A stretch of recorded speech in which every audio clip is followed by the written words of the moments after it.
한동훈이 국민의힘 당대표로 당선되자 국민의힘 내부에서 경악을 금치 못하는 이들이 쏟아져 나오고 있습니다. 해당 내용 알아보기 전 구독과 좋아요 부탁드립니다. 한동훈은 이번 전당대회에서 62.8%라는 압도적인 지지를 통해 당대표 자리에 앉았을 뿐만 아니라 차기 대권주자로서의 입지 또한 다졌습니다. 대권주자를 노리던 홍준표는 이에 경악할 수밖에 없는데요. 이에 홍준표는 23일 페이스북을 통해 당분간 당무에는 관여하지 않겠다며 당원들의 선택이 실망스럽다 전했습니다. 그러면서 떴다방에 휩쓸려 다니는 것도 한두 번이지 단합해서 이 난국을 잘 헤쳐나가길 바랍니다라며 국민의힘 당원들에게 불만을 토로하는 모습을 보였습니다. 또 홍준표는 24일 오전에 어떠한 글을 올렸다 즉시 삭제하는 모습을 보였는데요. 삭제 글에서 홍준표는 오늘부터 일상으로 돌아갑니다라며 어차피 양립 불가한 떴다방 세력들을 잊어버리고 대구시정에만 집중합니다라며 주장했습니다. 당무에는 관여 안 한다며 이틀 연속으로 페이스북 중독자 마냥 글을 싸지르고 있는 홍준표의 모습입니다. 이어서 조원 CNI에서 공개한 차기 대권주자 당선 가능성에 대해서는 이재명 대표가 압도적인 1위, 한동훈이 26.9%로 2위를 가져갔습니다. 페이스북으로 발악하던 홍준표는 3.2%에 불과했죠. 홍준표 말대로 대구시정에만 집중하고 대선에 대해서는 더 이상 욕심부리지 않는 게 정신건강에 좋을 것 같은데요. 이어서 한동훈이 국민의힘 당대표 자리에 앉자 민주당원들 사이에서 한동훈이 위협적인 인물이 되지 않을까 걱정하시는 분들이 많은데요. 하지만 지금 정세를 살펴보면 한동훈은 당대표 자리에 앉았을 뿐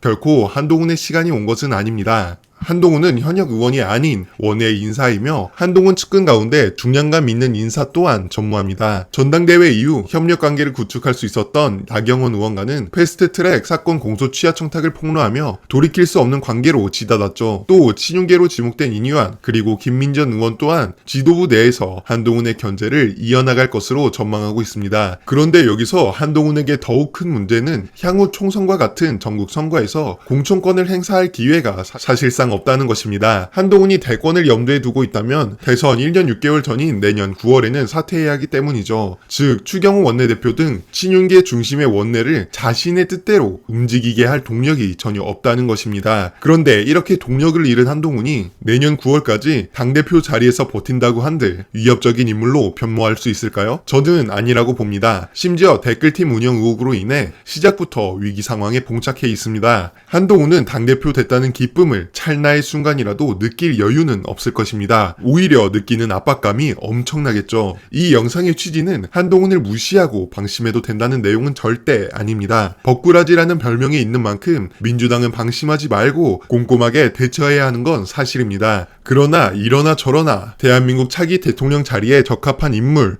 또 가능성 있는 인물은 오로지 이재명 대표님이라는 사실 전하며 오늘 영상 마치도록 하겠습니다. 끝까지 시청해주셔서 감사합니다.